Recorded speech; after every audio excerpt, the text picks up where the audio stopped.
हसन हसन और मैं टेबल पे यहाँ पे सवाल रखना चाहता हूँ कि ये अदालतें जो हैं वो मकबूल फैसले करने की उनकी एक रिवायत है।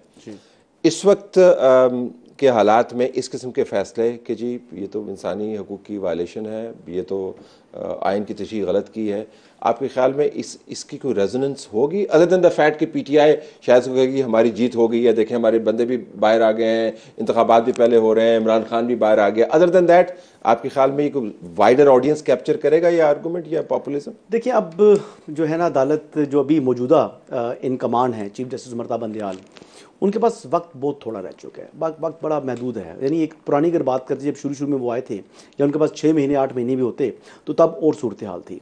मौजूदा सूरत हाल में मुझे नहीं लगता कि वो इस किस्म का कुछ ऐसा फैसले करेंगे या पॉपुलर डिसीजंस के लिए जाते जाते वो अपने लिए मुश्किलात खड़ी करेंगे। अब देखें ना कि इस मुल्क के अंदर जजेस को भी इंसाफ जो है ना वो नहीं मिला। यानी अगर जस्टिस शौकत सिद्दीकी की बात करें तो आज तक उनकी जो अपील है वो पेंडिंग है सुप्रीम कोर्ट पाकिस्तान में, उनकी रिटायरमेंट की एज गुजर चुकी है। दूसरी बात करें जस्टिस काजी फाइजा की, तो उन्होंने भी जिस तरीके से इंसाफ लिया है फर्स्ट राउंड ऑफ लिटिगेशन के अंदर, तो उनको उनके खिलाफ फैसला आ गया, फिर वो रिव्यू में जाकर फिर उन्होंने लीगली नहीं, फिर उन्होंने लीगल जो, और फिर उन्होंने दूसरे तरीके से खुद कोर्ट में पेश होकर उन्होंने जो है ना अपने आर्गूमेंट्स दिए। उनकी फैमिली साथ आती थी, उनकी मिसेस ने कितना सफर किया, उनको खज्जल करवाया, उनको आसान तरीके से इंसाफ नहीं मिला। तो बात यह है कि यहाँ पर जो सुप्रीम कोर्ट के जज को इंसाफ के हकीकी इंसाफ के असूल के लिए, जैसे आपने वर्ड यूज किया, खजल होना पड़ा, तो माजरत के साथ यहाँ पर इंसाफ उस तरीके से नहीं होता जैसे होना चाहिए। तो हाई मॉरल ग्राउंड नहीं ले सकती कोर्ट्स इन मामलात के ऊपर, और सियासतदान हाई मॉरल ग्राउंड ले नहीं सकते, तो केसेस की बुनियाद फिर किस आपकी उम्मीद की बुनियाद क्या है? क्योंकि कोर्ट्स का जो कंडक्ट है अनफॉर्चुनेटली दुरुस्त नहीं। जनरली तो इनकी बात ठीक है। जनरली तो ये है कि अगर उमर ता बंदयाल की बात की जाए तो टेनेवर बड़ा कम रह गया, 1 महीना ही रह गया, उसमें तो इतने फैसले नहीं हो सकते, स्पेशली जब छुट्टियां किस तरह होगा जरा मेरे व्यूज को बताएं। लेकिन जो हमारे केस का, हम जहां तक हमारा ताल्लुक है, तो मैं तो कह रहा हूं हमारे केस में यह है कि ये शॉर्ट सेंटेंस है और कोर्ट ने उसको सस्पेंड करना। सस्पेंशन के पैरामीटर्स लॉन्ग टाइम्स अगो से पहले से क्या ये जजमेंट सस्टेनेबल है, ड्यू प्रोसेस वायलेट हुआ है, क्या एविडेंस मौजूद था, क्या उसको जज साहब ने देखा, क्या जो एतराज़ात उठाए गए थे उसको जज साहब ने देखा। मैं आपको उसकी एक सिंपल मिसाल देता हूँ। इस्लामाबाद हाई कोर्ट ने हमें वापस भेजा कि आप जज साहब के पास चले जाएं। जज साहब ने अपने ऑर्डर में लिखा कि मैंने नहीं सुने, इनका एप्लीकेशन डिसमिस कर दी। ज्यूरिसडिक्शन का इशू जज साहब ने आखिरी दिन भी डिसाइड नहीं किया। ये एक पॉइंट था जो जज साहब को सुप्रीम कोर्ट ने भी कहा था। आप उसके सामने पर एतमाद करेंगे जो फैसला है वो सर, वो जो भी आप टाइम आएगा, बात की क्लैरिटी बता दें। देखिए, let's go to the merit of the case. उनको कहेंगे जी कि हमारा केस ना सुने, हमने तो पहले कहा था।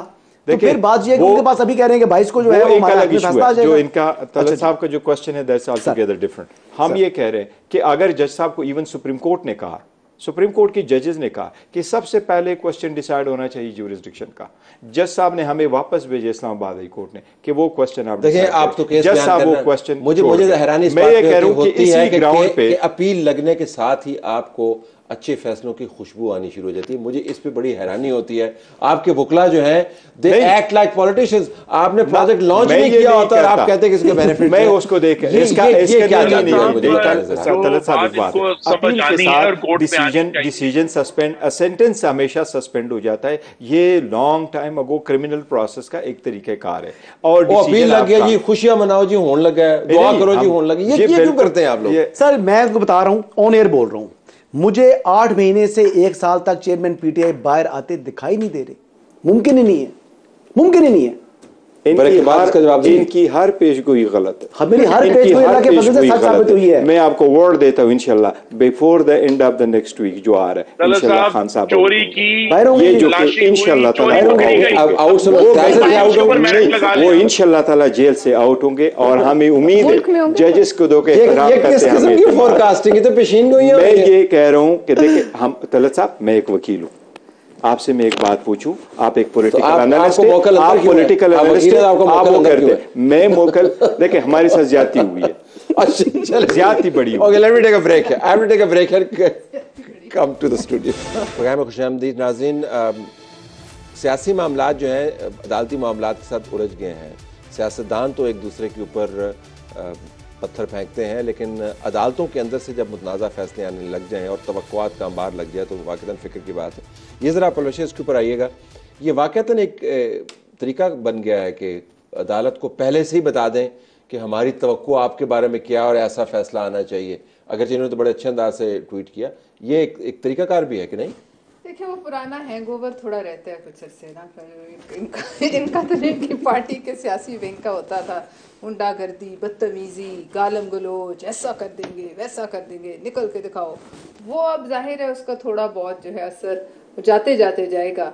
तो ये उसी का एक कोर्ट ने इन्फ्लुएंस लिया आपके ख्याल में इस प्रेशर टैक्टिक्स का कि नहीं लिया? देखिए, ये प्रेशर टैक्टिक्स तो पहले दिन से कर रहे हैं, अब आप उस तनाजर में देख लें। खैर, उनको तो प्रेशर करने की इनको जरूरत नहीं थी, लेकिन बहरहाल ये कुछ जगह पे इनको मददगार भी। लेकिन आपकी हुकूमत के होते हुए, कोalition हुकूमत के होते हुए, JUI ने भी सुप्रीम कोर्ट के सामने एक बहुत बड़ा जलसा किया और वो भी प्रेशर टैक्टिक्स के जुमले में आता। तो इन अ वे आप लोग भी सीख रहे हैं इनसे कि अगर इनका दाव चलता है तो आप ना करे। तलत साहब, हम नहीं सीख रहे, हमारे पास कहने के लिए जबान है अपनी।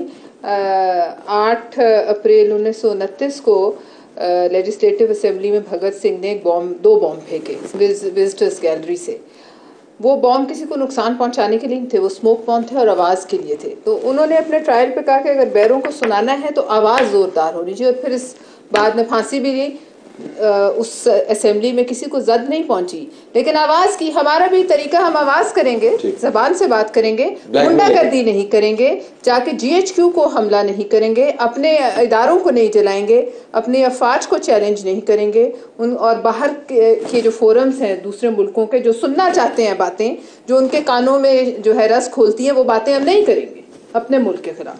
मैं इतना कहूँ, अगर हमने कोर्ट्स पे हमने कभी कोर्ट को मलायन नहीं किया, स्कैंडलाइज नहीं किया, उनके घरों तक नहीं गए, इनको ये नहीं कहा कि फुल कोर्ट बना। अगर बोलने देता नहीं, कंप्लीट तो करूँ। घरों के जजों में जजेस के घरों तक नहीं गए, ये टैक्टिक बनाते थे। एक जो अल्फाज मरियम ने इस्तेमाल किए, कोई भी उमर अता बंदियाल के बजाय कोई और चीफ जस्टिस होता, she would have been in the dark long time ago. अगर हमने प्रेशर बनाना होता तो 180 केसेस भुगत करके 300 टाइम्स हम कोर्ट में जाते। इमरान खान और हम ये वो बड़े कोर्टों में कह रही है, पहला तराजू बराबर में जाके माफी मांगने जाते रहे। कौन? इमरान खान साहब। यस, तो वो मलाइन नहीं किया, मलाइन नहीं किया। अगर जो अल्फाज इन लोगों ने इस्तेमाल किए, देखिए ज़ेबा चौधरी के अल्फाज क्या आते, वो कहते हैं हम लीगल कोर्स करेंगे, हमने उन पे भी माफी मांगी, हमने उन अल्फाज पे भी लीगल का लफ्ज़ नहीं इस्तेमाल किया था। क्यों हम मिसकोट कर रहे हैं मेरे शो के ऊपर? लेट मी हियर खुर्रम साहब, तो टैक्टिक्स से काम करेंगे अब या नहीं करेंगे? मैं जरा टुवर्ड्स द एंड ये आपसे पूछना चाह रहा हूँ। जी, ये अदालतों से बड़ी माजरत के साथ टैक्टिक्स काम करते हैं, पहले भी किए हैं, क्योंकि पहले तो ये ख्याल था कि जी हम जो मर्जी कर लें, हमें हाथ नहीं डाल सकता। लेकिन अब जबकि चोरी की, तलाशी हुई, चोरी पकड़ी गई, कन्विक्शन हो गई, अब ये और बातें कर रहे हैं। भाई हमें बताना तो पड़ेगा ना जाके कोर्ट में कि वो घड़ी जो एक दूसरे मुल्क के सरबराह ने पाकिस्तान के सरबराह को दी, वो आज एक आम शहरी दुबई उसकी कलाई में कैसे आई है, ये सवाल देना है।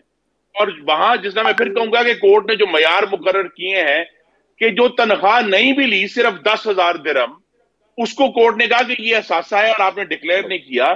तो यहां तो कई यानी hundreds of millions of rupees का असासा है, जिसकी एक्सप्लेनेशन 20 सेकंड्स रह गए। 20 सेकंड्स रह गए। I have to close the programme. 10 seconds for you. उन्होंने कहा जी कि आपकी पेशीन कोई जो है, अदालत से हम असूल की तवक्को नहीं कर सकते, लेकिन अदालत से ये जरूर तवक्को कर सकते हैं कि जो भी उन्होंने असूल पहले मुकर्रर किया है इमरान खान के केस में, उसको नरम ना करें, क्योंकि फिर उसके कॉन्सिक्वेंसेस